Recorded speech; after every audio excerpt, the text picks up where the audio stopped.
عمال في ستاربكس بيعتدوا على بنت صغيرة واخوها.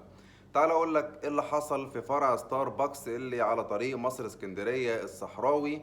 انتشر فيديو كده على السوشيال ميديا جدا، بنت صغيرة زي ما تقول كده بتشحت هي واخوها الصغير وموجودين قدام الفرع بتاع ستاربكس ده، لغاية ما يجي عامل من العمال في الفرع بيعتدي على البنت الصغيرة واخوها وبيشدها من شعره هو وزميله. طبعا الفيديو قلب الدنيا على السوشيال ميديا، وكانت واحدة بتصور الفيديو دوت، لغاية ما جه الرد من إدارة ستاربكس وقالوا ان البنت واخوها اللي بيشحطوا قدام الفرع دول بيضايقوا الزباين بتوع الفرع وبيطلعوا على العربيات وبيكسروها، وان العمال ما ضربوهاش ولا اعتدوا عليها ولا حاجة، ولكن هم بس كانوا بيهوشوها علشان تمشي من قدام الفرع.